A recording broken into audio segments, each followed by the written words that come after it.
سارے فرشتوں کو بلا کر میرا مولا اعلان فرماتا ہے، یہ میرے بندے ہیں، دیکھو یہ شام کا وقت ہے، ان کے حلق سوکھ چکے ہیں، ان کے پیٹ میں بھوک کی شدت ہے اور ان کے سامنے اچھی نعمتیں پڑی ہوئی ہیں۔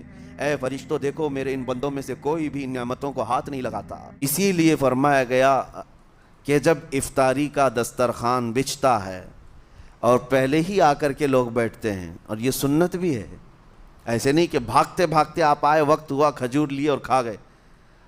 افطاری کے وقت سے تھوڑی دیر پہلے بیٹھ جاؤ، تمہارے دسترخوان پر نعمتیں رکھی ہوئی ہیں، پھل بھی ہیں، میوہ جات بھی ہیں، کچھ کھانے پینے کی چیزیں بھی ہیں، ٹھنڈا شربت بھی ہے، دیکھتے ہوئے بیٹھے ہیں آپ، لیکن ہاتھ نہیں لگاتے ہیں۔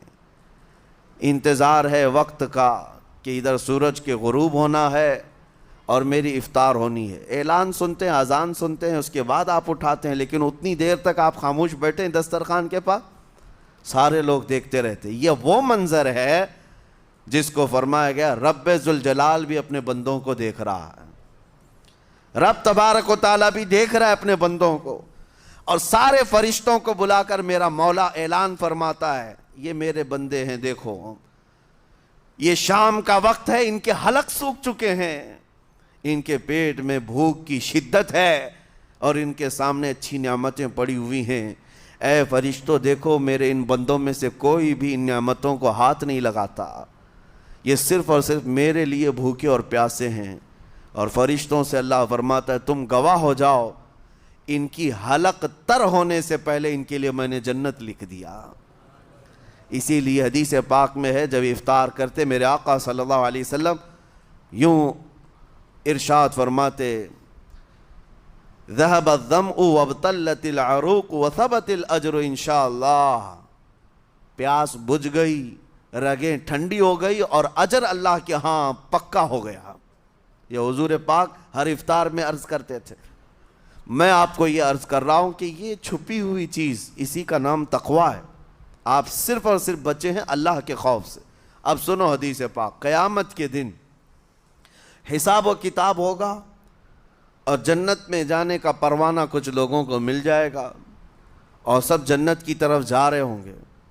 اس میں بہت سارے لوگ ہیں جو پل صراط پر چل کر کے جنت پہنچیں گے۔ اب جب کافی لوگ جنت کے دروازے پر پہنچیں گے، ایک جماعت ایسی ہوگی جو پورے راستے میں کہیں نظر نہیں آئی، جنت جانے کے راستے میں کہیں نظر نہیں آئی، لیکن جنت کے دروازے پر وہ پہلے سے موجود تھے، چلے تھے نہیں چلے تھے کسی نے دیکھا ہی نہیں۔ دوسرے جنتی ان سے پوچھتے ہیں اس جماعت سے کہ تم یہاں کیسے پہنچے اور یہ انعام کس بات کا ہے تمہارے لیے؟ تو وہ جنتی کہتے ہیں ہمیں روزے داروں کی جماعت میں رکھا گیا، ہمارے روزے اللہ کو پسند آئے، اور آج رب تبارک و تعالیٰ کا حکم ہوا کہ ساری دنیا سے چھپ کر تم میرے لیے روزہ رکھتے تھے، دنیا کو پتہ نہیں تھا تم بھوکے ہو پیاسے ہو، اور اے بندو آج سارے لوگوں کی نظروں سے چھپا کر میں تمہیں جنت پہنچاؤں گا۔ وہ ایک جماعت ایسی ہے جو راستے بھر چلتی ہوئی نظر تو نہیں آئی لیکن جنت میں پہنچ گئی، وہ روزے داروں کی ہے۔